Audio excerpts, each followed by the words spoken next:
Good morning, good afternoon, good evening, whoever you are, wherever you are, whenever it is for you. For me, it is just past midnight on Friday, August 23rd, 2024, day 913 of Vladimir Putin's war of aggression against the people of Ukraine. I'm Peter Alexievich, and this is the Live at 5 from Kharkiv, not from Kyiv tonight, but from Kharkiv. David Frazier is here with me, and of course, as anybody that follows the channel knows, I am only here in Kharkiv because of David Frazier.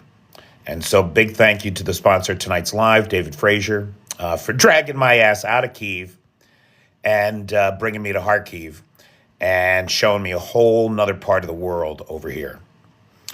I really appreciate it. Again, I would like to publicly thank our hosts and local knowledge for their insight and for taking the time and spending their honeymoon with us idiots. Can you imagine? You just got married on Tuesday and you spend Wednesday and Thursday with us? Oh my God, these poor people. I feel so bad for them. I really do. They were great. They were wonderful. And if you have not seen any of the Kharkiv videos, I encourage you to take a look at the page and take a look at today's videos. I see the peeps are coming in. Everybody is here, or almost everybody. Bobby is here. Eli is here. Hey, Richard Prexis. Jessica's here. Cheyenne, Vanetta, PT, John Williams, Jay, Travis, Anthony Tommy Tom, how you doing? Hey, Eli, Roy Daniels, Jack Daniels, Sarge, how you doing? Jackie Bryant, long time no see. Hey, Hardly.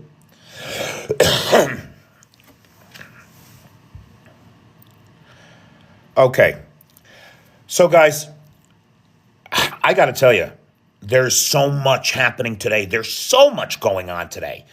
I reshuffled the list of what I was going to talk about 16 times. That's not even a joke, as things kept coming in.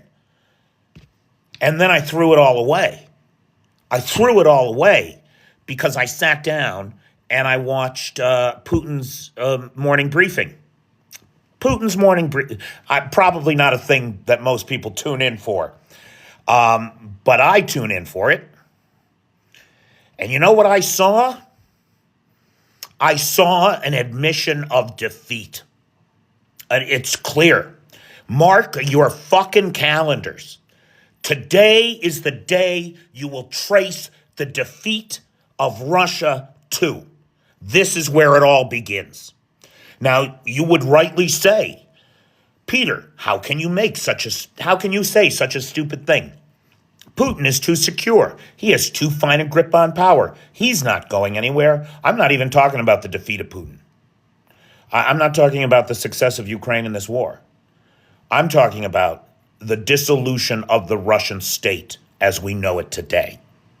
Not just the end of Putin's reign and the chaos and power vacuum that follows and ends with the dissolution of the Russian state. No. That's what I'm talking about. This is the day. You mark your calendars. You mark my words. And here's how I know. Because you know what Putin didn't talk about in his daily briefing today? He didn't talk about Kursk. He didn't talk about foreign troops on his soil. Where has he been? We are in day 16 of a full-scale invasion of the Russian Federation, something we have not seen since 1941. The only time in history that a non-nuclear state has invaded a nuclear state. What is Putin doing? He's doing push-ups with Kadyrov and kissing golden Korans. Outrageous. And not a word about Kursk today in the daily briefing. He is in such deep denial. The Kremlin is in such deep denial of what is happening. Sending 5,000 troops from Donetsk, 1,000 kilometers to get there. That's their answer. That's their solution. And a disjointed command structure with overlapping controls and no clear person in charge, nor a strategy to deal with what should have been an obvious alternate timeline. No. Done. But that wasn't the real clincher. What led me to tune into the daily briefing were the analysts' understanding of the current Kremlin messaging to the propagandists. Okay, now think about this with me. The Kremlin programs the propagandists, right?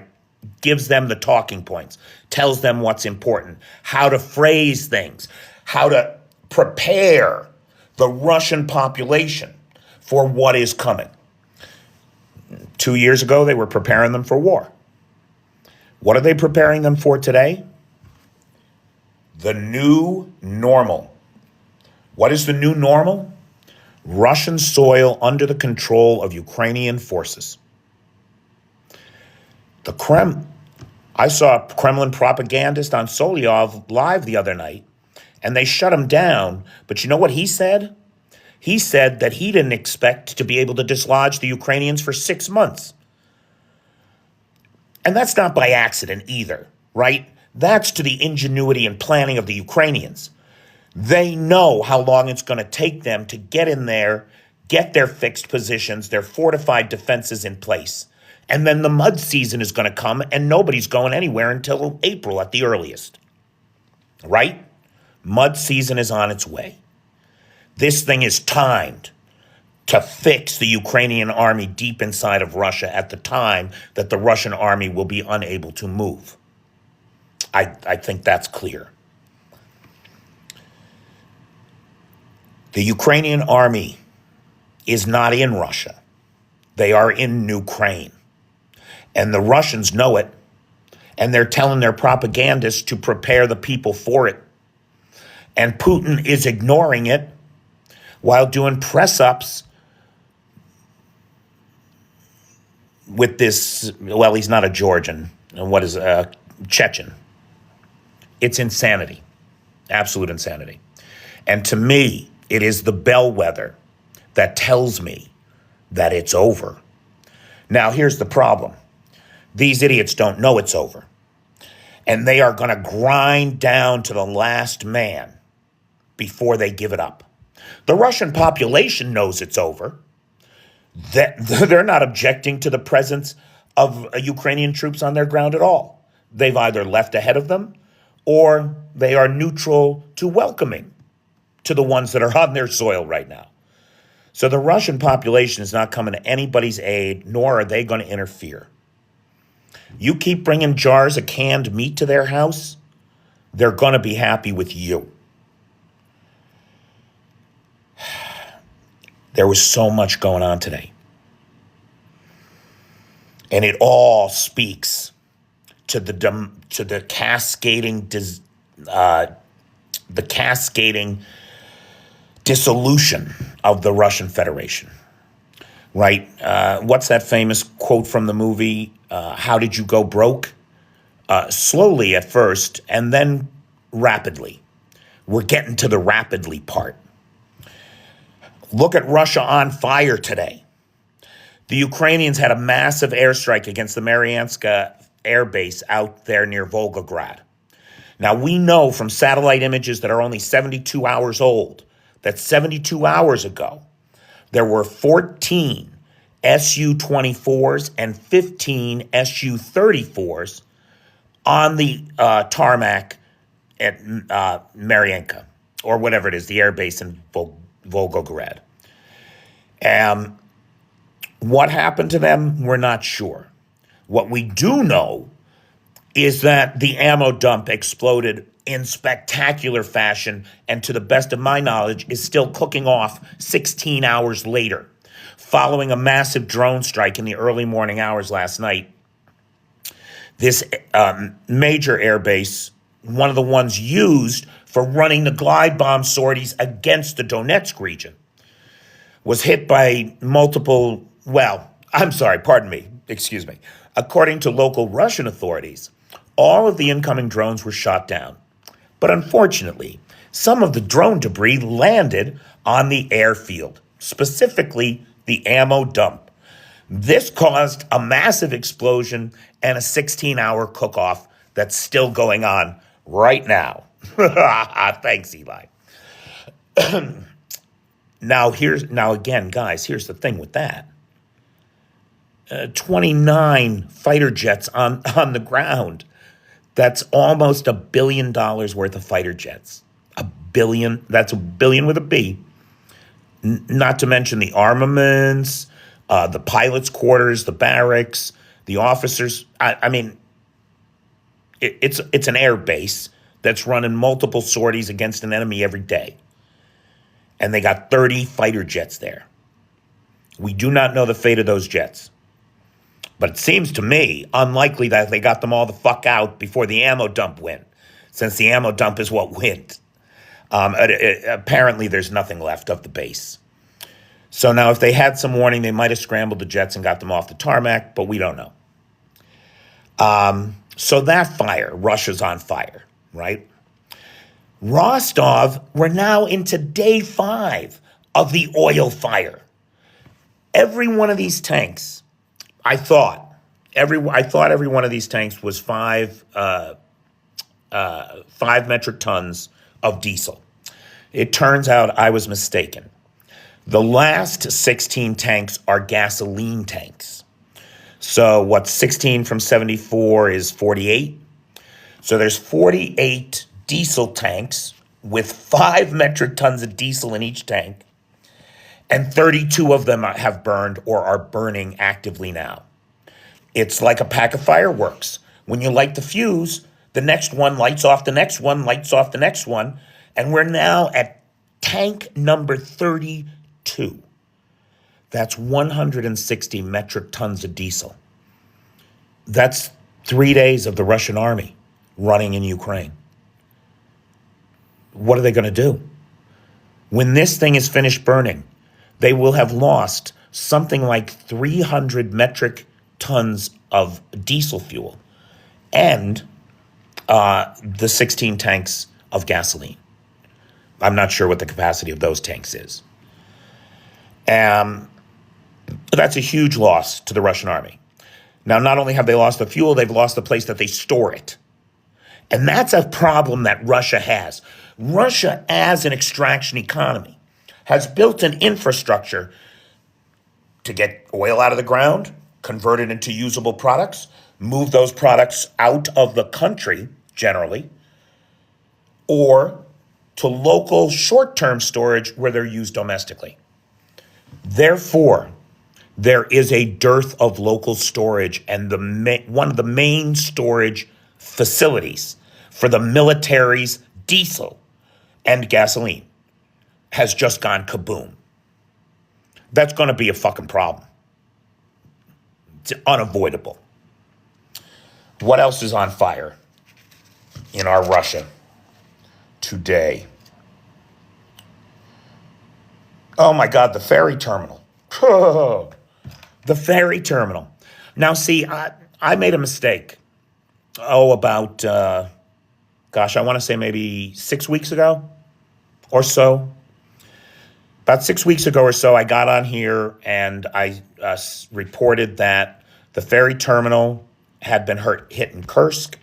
And I went through this idea that this was not a person ferry terminal, right? It was a rail car ferry terminal.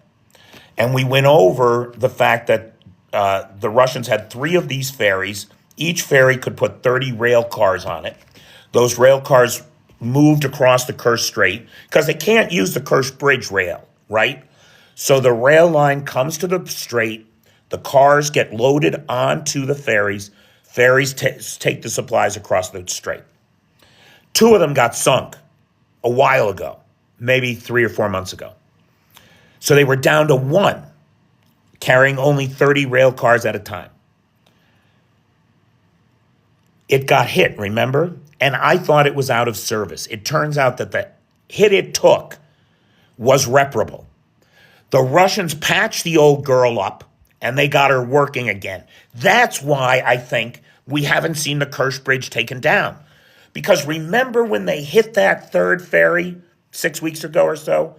I reported that a fuel train had crossed the Kursk, the bridge. And it was the first time that a heavy train had run across the bridge in over 18 months, which is one of the reasons why prioritizing taking the bridge out has been backburnered, because it's effectively neutered for its job. But they ran a rail train over, and it worked. Now, we don't know if they were driven to patch the ferry because they're concerned that another train won't make it, that the bridge is not stable enough to handle that traffic, which many Western experts believe it is not. And then there's the concern that should a fuel-carrying train go across the Kursk bridge, that's when the Ukrainians will hit it, just like they did the first time. And they'll use that fuel train against the bridge, just like the 9/11 guys did when they flew the planes in. Now, well, a little bit different than that. This is a bad analogy. Just from a physics perspective, it's a good analogy. So that they hit the ferry. Russia's on fire. What was on the ferry when the ATACMs showered down upon them? 30 rail cars full of diesel fuel. So you got another 30 rail cars. I don't know. Is PT here?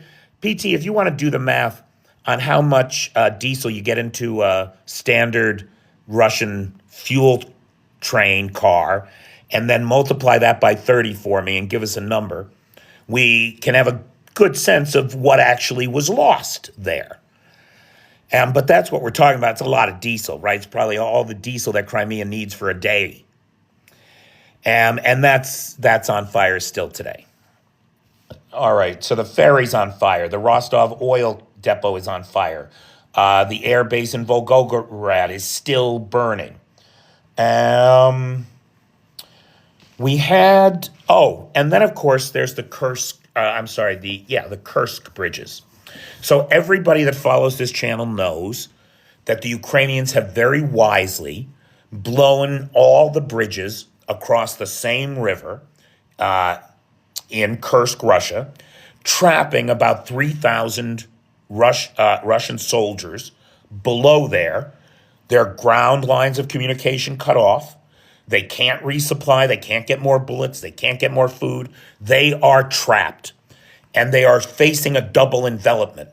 You have the Ukrainian army to the east, moving west, and now the Ukrainian army is pouring over the western border, moving east. The river blocks their escape that way, and all around them is Ukraine tightening the noose. So if they're not preparing to surrender, they're preparing to unalive themselves at the hands of the Ukrainian army. That's all that's left for them. And along with them goes 750 square kilometers of Russian territory, which will bring the total amount of controlled territory up to probably around 2,250, something like that. That's the world we're living in. Don't believe for a second any of this oh my fucking God, the commander of the Akhmat brigades got onto TikTok today and said for the 6th time that the Ukrainian advance has been stopped, that the Ukrainians are in retreat, that we are dominating the battlefield. How do you keep lying to people every day and the next day have to amend your lie, and what you're saying never happens? How do people still believe you? Why would anyone listen to that person? Right? Ladies and gentlemen, I'll tell you, it's my distinct pleasure and privilege to know you. And I'm talking about everybody: Marilyn Fuller, Eli, Russell Kennedy, Dave, Fitz. Yes, Fitz, even you.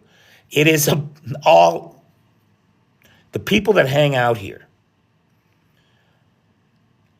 I mean, I'm wrong a lot, right? But I always talk about it. Always try to explain why I got it wrong or how I got it wrong. And I ask for your forgiveness. What else can we do as people? We're people.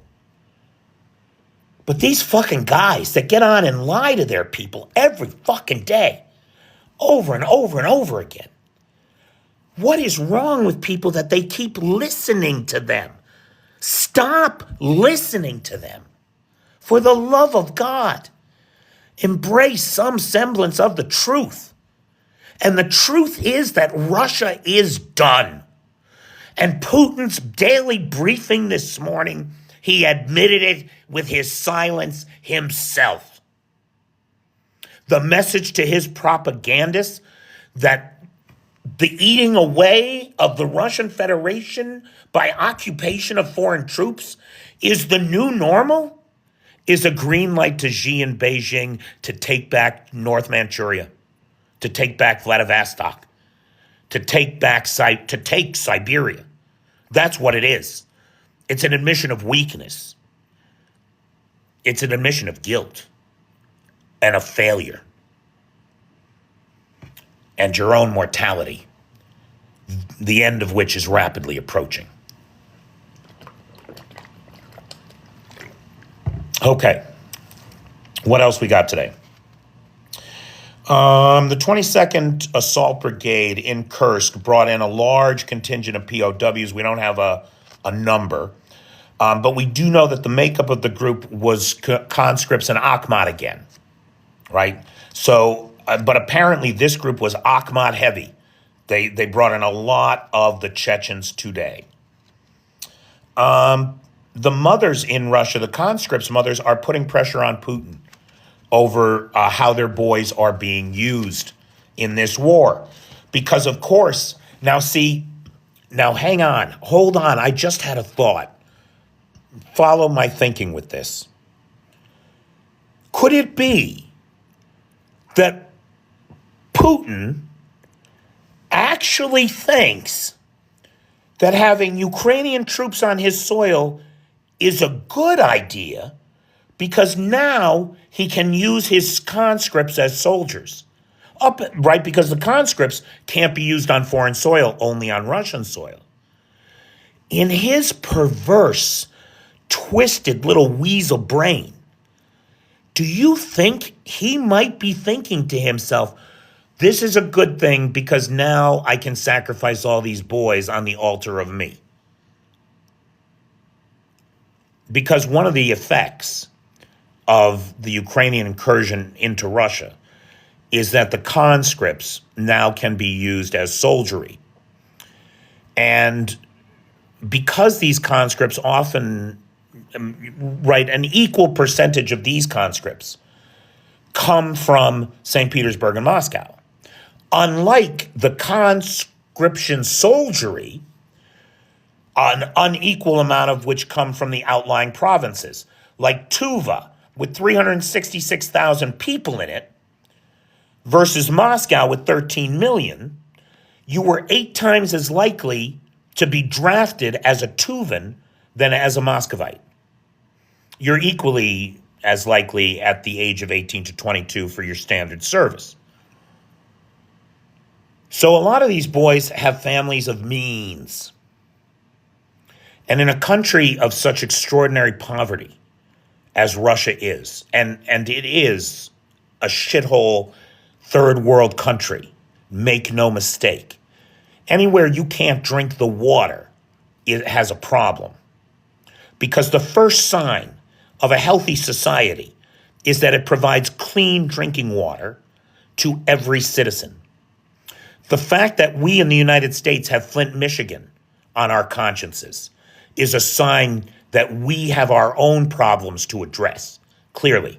Because the foundation of any modern, healthy society is clean drinking water for all.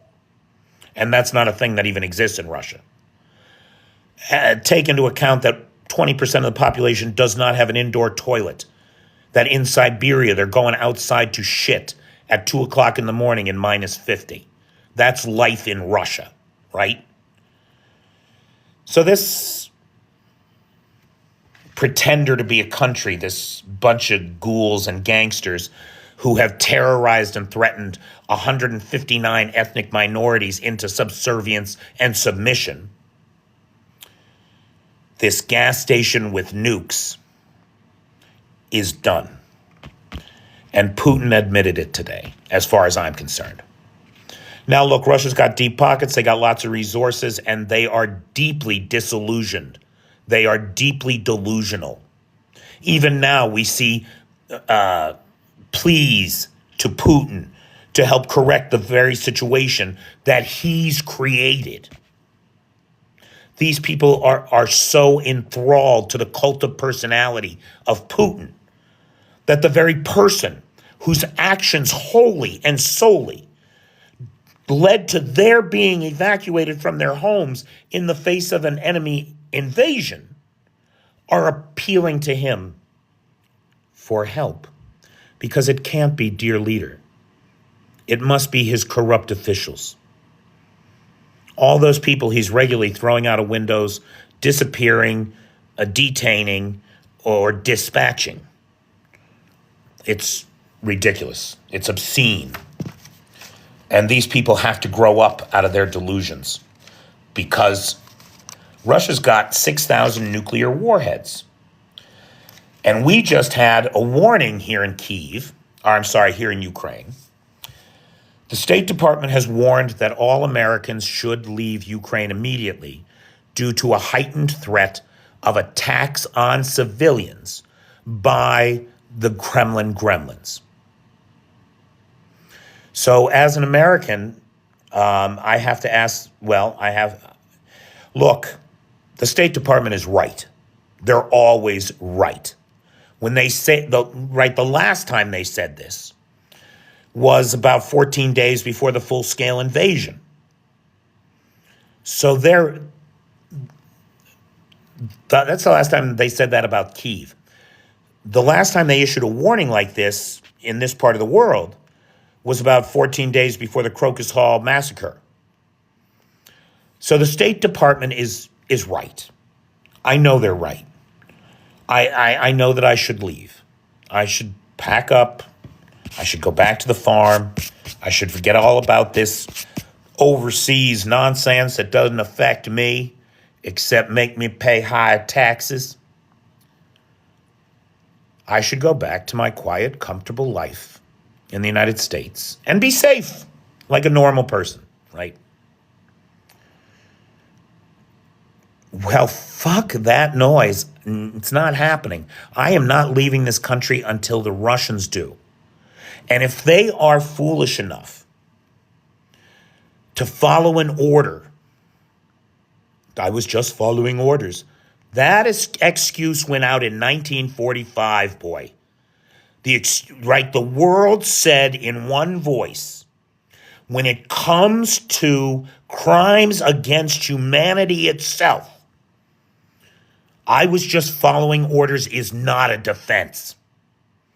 And so if these submissive cotton balls that Putin has surrounded himself with were to follow an order to execute a nuke, a tactical nuke, either against the Ukrainian troops in Russia itself on their own soil, so that these psychopaths could claim that it was an internal matter that shouldn't concern the world, or on the territory of Ukraine, everybody here should know that the direct consequence will be the end of Russian sovereignty. The world will have to interject itself because we cannot live in a world where the people with the power to destroy it are in control. We can't, and are willing to do it, are in control. We cannot live in that world. And I'm not suggesting that there would be a nuclear response. I don't believe that the West would do that. I think in the event of Russia's exercise of their nuclear so-called doctrine, I think that what we would see is a massive conventional response that would virtually overnight neuter the Russian military and seal every silo and sink every submarine that they have.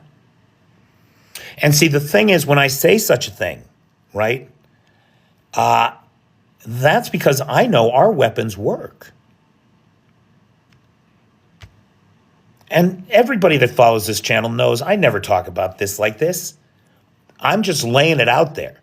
This is the reality. These guys have been telling themselves and the world so many lies that they don't know what is true. They can't know what is true.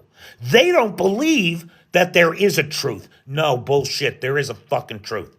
And the presence of those Ukrainian troops on your soil is the evidence that by listening to these lies, believing these lies, getting high on your own supply of lies, does only one thing: corrupts and leaves this hollowed out, brittle shell of a society that may crack slowly at first, but eventually cracks quickly. And the cracks are appearing. They're appearing quite clearly to me. Okay. No, their arsenal is not more modern than ours. That is either willful ignorance or just ignorance. You don't know shit about shit, Charlie. That's bullshit.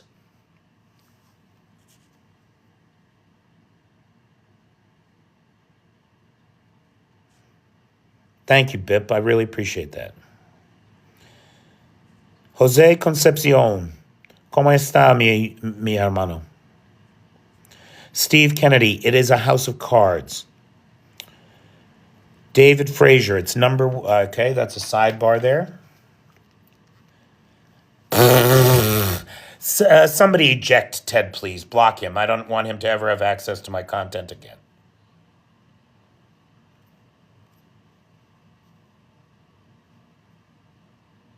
Check out their new subs. Hey, what do you know about the Kursk sub, huh? What do you know about that? Let's talk about Russian subs. Psst. Is Samso here? Hey, Samso, buddy. Hey, PT. I hope we blocked him. I hope he didn't just leave. Or did we get it? We'll talk about that later. I want to see, I meant to look up before the show, but guys, I didn't even get to talk to you. Holy shit. I had a really busy day, and I didn't even get to talk about Kharkiv. So we should do that next. But before tonight's Live at 5, I wanted to look up Russian ruble. It's at 91.49. Now, you might remember last year we were charting it close to 100. And then the central bank raised interest rates. They raised them again less than a month ago to 18%. Yes, 18%. The core bank rate is 18%. In Russia, it just went up 2% in a world where interest rates are falling globally. Why is this? Well, there's a lot of vicious economics at play right now. Now, in spite of all the currency controls, because the interest rates are just one of the things Russia's doing to bolster the ruble. I have been saying for a year that the measures to do so will have a temporary effect, right? That eventually the ruble will without a major shift in the fundamental economics of Russia, the ruble is a dead currency. And in the last week, it would appear to me to have lost 4.5% of its value in the last week and a half. Yeah. I mean, I'd have to do the math. That's just in my head. I could be wrong. But it looks to me like it's about 4.5%. in a week.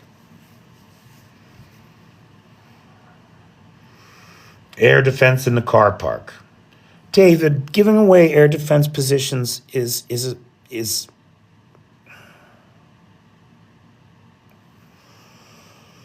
anybody that knows where we're at now knows that there is air defense in the car park. That's unhelpful, pal. Hey, you want to come in here? Can we invite David into the live so we can talk about Kharkiv a little bit? Please. Because I can't begin to tell you the effect that this trip has had on me. Or maybe you can tell, because it's a little bit different of a live tonight. But the effect of this trip to Kharkiv on me personally, having the opportunity to meet our hosts, who are both people of extraordinary quality,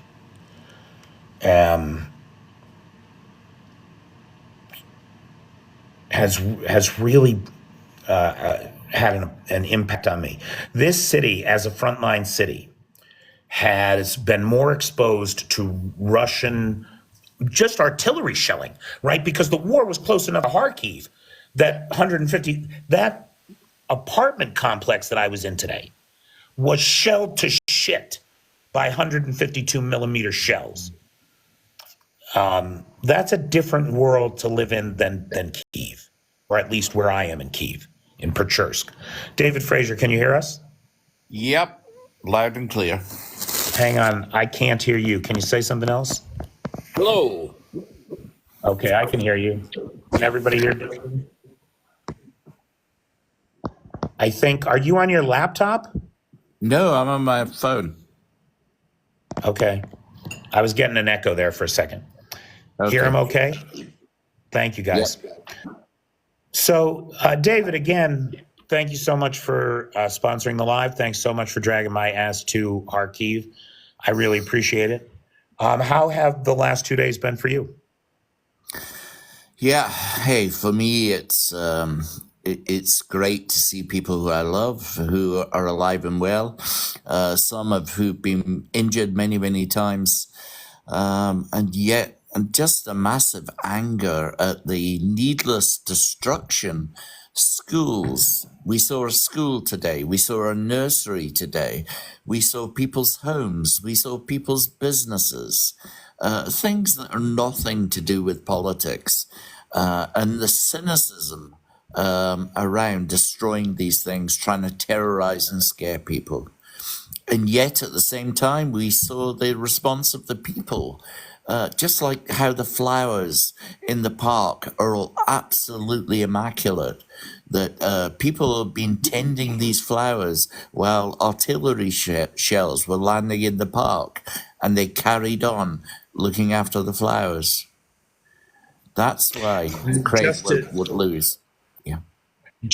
Just to expand on that for a second here, David, one of the extraordinary things in Kharkiv are the parks. There are parks. Well, this is true in Kyiv as well. There are parks everywhere.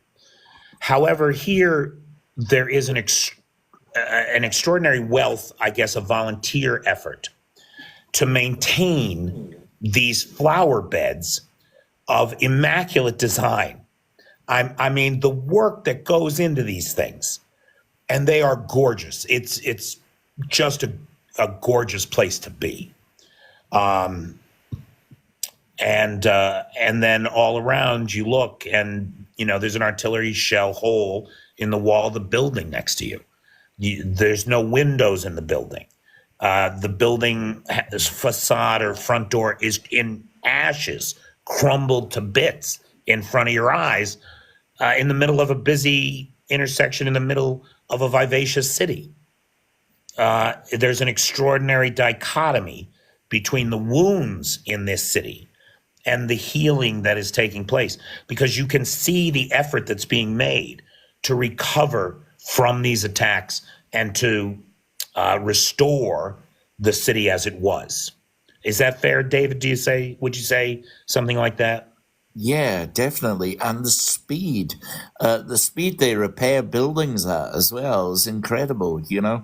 I know when we have house fires in Edinburgh, it generally 9 months before they've even got, you know, architects and other bits and pieces, they have these buildings repaired. I think one of the buildings we looked at today was 6 months ago was a shell. Now there are people back in it, living, finished. Looks like a new build from the outside. Yep. Yep. Let me So just check. Hey, guys, let me thank the moderator team, who are the best moderator team on the Tickety Talk, who have, on the subject of dedication and service and never asking for anything, never, causing any problems, just always there, doing their jobs. Um, the incredible Cheyenne, Vanetta, PT, John Williams, Jay, and Travis. Thank you guys so much. This channel would not be what it is without the contributions of the moderator team. But they are not the only people to thank, right? We've got Nightshade with the Peters Peeps public group over on the Book of Faces, where the lives get reposted. Although these two are going to be delayed. Last night and tonight will be delayed until tomorrow sometime. And of course, Vanetta Larrett, who's got the Google Doc share where you can get email message templates to Congress, the Senate, and the White House for things like ATACMS use inside of Russia and a no-fly zone west of the Dnipro. And then, of course, Dolores, who's got the Discord server and the Alexievich archive. So thank you, everybody. And again, thank you to David Frazier, who is the host of tonight's live. Oh, and thank you to all the Patreon guys and other supporters who also enabled this trip to be an extra day, right? Instead of just coming in one night and heading home, thanks to your support, we got an extra day. And it was a hell of a day, boy. It was a hell of a day. So thank you, everybody, and thank you to David Frazier, who is the sponsor of tonight's live. Follow him at UA Flag Tesla. can I just add David, you got one? anything to add to any of that? Yeah, just one last thing. The Legionnaires, they are guys who are not born here. They're not forced to fight here. They've come here because they believe in Ukraine. They believe that light should overcome darkness, and they're standing with the country here. And they're amazing individuals. So please, if you don't follow the Legionnaires, do that and encourage these guys. They're amazing. Yeah, no, I can't agree more. So I don't really know anybody in the International Legion, right? I'm not a military guy. I'm not an old soldier. I don't know any soldiers. I just, in the last 24 hours, had the opportunity to meet and speak with, at length, two of the Legionnaires. One, oh no, they were both English, actually. One from Yorkshire and one from London. Two very different people with very similar attitudes toward the world. And that is an attitude of service and a deep belief in kind of fairness in the world. And that you can't have a world run by mafia criminals who want to make up their own version of history, reality, and truth. And that's what we got there. And impose it on the rest of us. You know, having your own delusional truth is your business as long as you're not trying to impose it on everybody else. Yeah. Right? I mean, we all have our little delusions, David, but I don't try to make you believe that, I don't know, what's a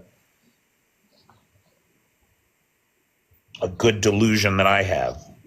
I don't try to force you to believe that smoking 2 packs of cigarettes a day at 57 for 35 years is a good idea. No, and I don't try to tell you how having a stick change is so much better than an automatic box. That's all you do. For 6 hours, I had to listen to how much better it is. What is wrong with you? That's the exact opposite of what I am saying, you motherfucker. Yeah, dear. It's important in the world to have a sense of the sardonic, right? It certainly To is. not believe your own press. But David, I'll tell you, man, I don't travel well, and so finding somebody that I can spend 2 days with and not hate is a great joy to me, and I'm deeply appreciative of the opportunity. Thank you. Yeah, it's been great having you, and please continue to share about what you've seen today, because these people, as I say, they're amazing. They're amazing individuals. They have not ran away.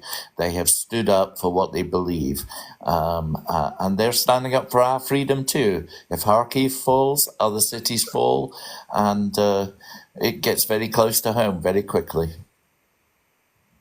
Oh, it's close to home already, as far as I'm concerned. Yeah. But pardon me for just a moment, if you wouldn't mind, please, because Fitz is saying something here. Dave turned on the AC in the car after you left. Does the AC in that fucking thing work? No, it doesn't. Then why is he saying this, Frazier? Because he's winding you up. Is he just causing trouble? Because that is like him. Yes. That's a riot. We How did you even know to say that? Keith is saying that you're lying too, actually. So if you're trying to kill me, like if you're trying to get the aneurysm of the ascending aorta to explode, locking me in a car with that AC in a 100-degree day is certainly the way to do it. Do you work for the Russians? Is that what it is? Привет, как дела? Oh my God. Guys, it's 8 minutes to the top of the hour. I apologize. We've been all over the place tonight. So who's got questions? Questions, comments, points of observation, or personal need? Sweating of the oldies. Yeah, that's what it's been, dude. I mean, this last shirt I wore today, I'm going to have to just throw out. It's disgusting. I'm disgusting to myself.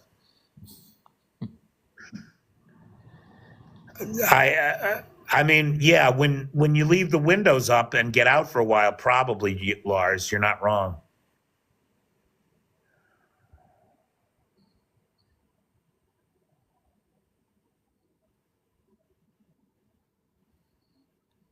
Hey, Pursuit. Anthony, I hope we have Ant, I hope we have a calm night as well. So Ant is on the line from Odessa. And then David and I are both in Kharkiv. And so that's the whole country, boy. Odessa to Kharkiv, end to end. Is more Korean junk showing up? Hardly, I'm not sure about that. I'm not aware of anything particular. There was a missile attack tonight. I think, David, it was Sumi that got hit, right? Yeah, quite a number of hits today. Okay. So, but we don't have the makeup of those missiles. We don't know if there were any Korean missiles in them. If it was a scaled attack, there probably were. We just don't have the makeup yet. Hardly. Did the Ukrainians hit an air base near Finland 1,200 miles away? Yes. Not today, Steve, to the best of my knowledge. Today, the hit was out in Volgograd. But, oh gosh, what, about a week or 10 days ago? There was a drone strike at the Olenia airfield about 100 kilometers from Murmansk, or about 1,200 kilometers from here. And I believe a Tu-22M had the tail section damaged in that attack.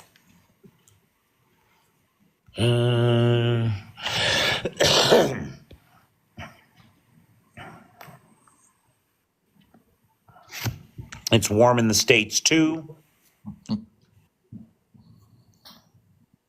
What's the highlights of the last week? I've been out of touch. The highlights of the last week.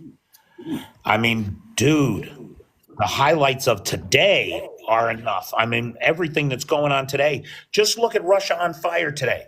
You got the Mariansk airfield in Volgograd, where there were, according to satellite pictures from 3 days ago, 14 Su-24s and 15 Su-34s, so 29 fighter jets, $1 billion worth of hardware. And the ammo dump got blown, and it is still cooking off 16 hours later. We don't know what happened to the planes yet. You got the Rostov oil storage facility on fire. It's snap, crackle, pop city. It's going to burn itself out to the ground. There's no two ways about it. 360 metric tons of diesel up in smoke. 30 train cars worth of diesel on the Kursk ferry up in smoke. Putin acknowledging that the new normal is occupied territory, foreign forces occupying territory on the territory of the Russian Federation. That's the new normal. It's been oh my shit and God. I didn't even talk about the new Ukrainian offensive. There's a new Ukrainian offensive happening today here in the Kharkiv direction. I don't know where exactly, but according to the Ukrainian MOD,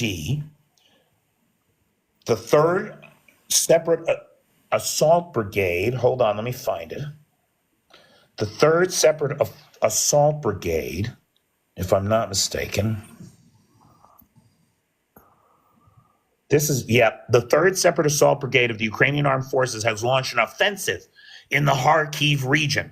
The soldiers took control of the occupiers' battalion defense area and advanced almost 2 kilometers into the front. So they pushed the Russians back somewhere along the front 2 kilometers. Now, this is according to reporting in UNN, right? That's the article right there. There's another article out too. Ukrainska Pravda is covering this. We don't know what the mission objectives are. I can't even figure out where it is on the map. They say, so according to the brigade commander, Colonel Andriy Beletsky, the main task of the operation was to knock down the offensive potential of the 20th Army of the Russian Federation. For the time being, this task has been accomplished. So it appears that they had some offensive goal to eliminate some offensive potentiality of the enemy, and they've completed that task. Now, to do that, they had to push the Russians 2 kilometers into further back in either Ukraine or Russia. Here's why I say that, because we don't know where it's happening. Assault actions diverted the enemy's blow from the direction of Makivka. Now, I know of 5 Makivkas in Ukraine. One is in Sumy Oblast, one is in Luhansk Oblast, one is in Chernasty and Chernihiv areas. And then I forget where the other one is. So I know of 5 Mariinkas. None of them are in Kharkiv, and I cannot find a Mariinka, or a Makivka rather, in Kharkiv. Can't find one. So the closest one would be the Luhansk one. It's on the Kharkiv Oblast border.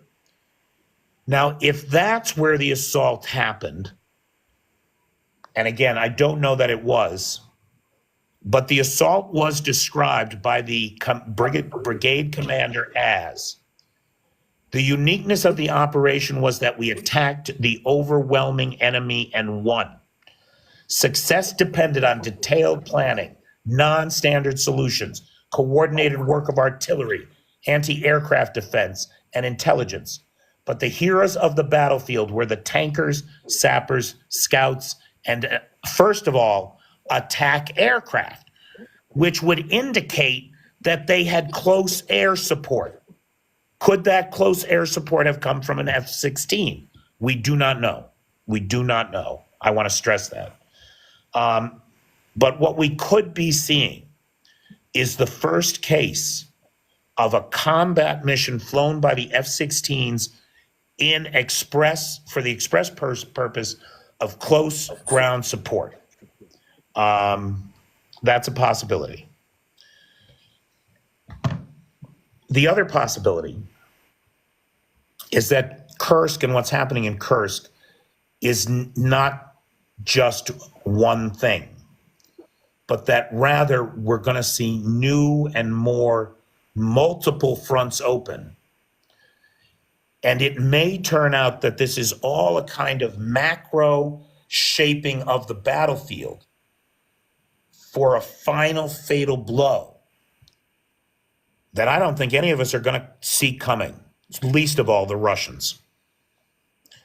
And I absolutely stand in awe of the ingenuity, audacity, and tenacity of the Ukrainian armed forces. And I think we all should. Yeah. Is Zelensky building his own gray zone for a country? No. He is liberating an oppressed people to be their own country, which just happens to be between him and Russia.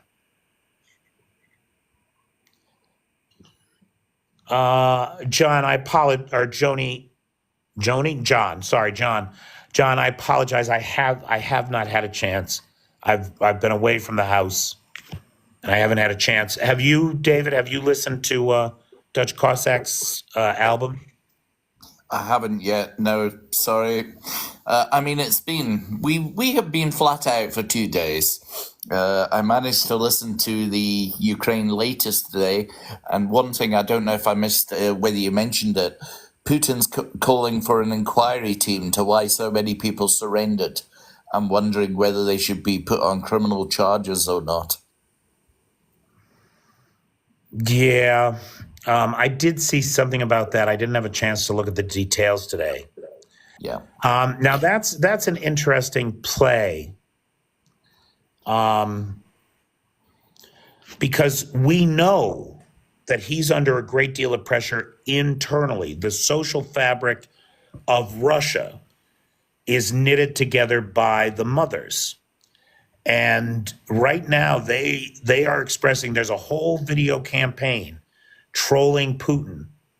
And in that indirect way, that indirect passive aggressive, delusional Soviet way, pointing the finger at Putin and blaming him, while at the same time appealing to him because he can't possibly have known about this. It's really sick. It's demented. What these people, this insane bullshit, psychological circles that they have to run around themselves so as to avoid, right, they're stepping on eggshells around dear leader. It's insanity. Absolute insanity, in my opinion. Okay, David, it is past 1 o'clock. So it's gone fast tonight. So David, yes, thank you so much for the invitation and your very excellent company. Do you have any final thoughts on our trip to Kharkiv, our meeting with the people here, or the city itself? No, I think I've said it all. Support these guys in more than saying Slava Ukraine. Support these guys in any way you can. They need our support. It's interesting. One of the soldiers was telling us about how he believes in the pyramid, and the top of that pyramid are the volunteers who are feeding the army. All the legionnaires buy their own equipment, by the way. That's all their own PPE and other bits and pieces. That's why we give them priority with cars and ambulances. I couldn't believe that. I mean, I understood that for the independent citizens militias, that those guys have to provide everything themselves. I understood that. But my understanding of the International Legion was that they were within the Ukrainian armed forces. Yep, they are salaried. And so... Yep, they're salaried, but their equipment they have to get themselves. And we were in those shops where they have to go and buy their equipment. We saw the prices there. Yeah, I bought a pair of boots, which I desperately needed. As David will attest, since I was crippled when we got out of the car. Yeah, I kind of thought we were going to have to get a crane for you today at one point, but you did well. You did well. Oh God, that's how they're going to have to get me out of the house for the funeral. All right. David, thank you so much for joining us. I really appreciate you and everything you do. To everybody out there, thank you so much. Big thanks to the moderator team, Cheyenne, Vanetta, PT, John Williams, Travis, and Jay. Big thanks to Nightshade, who has the Peters Peeps public group. And big thanks to all the Patreon supporters who make my life possible. I can be here for you because you are there for me. So thank you so much. Make it a great day. Good night.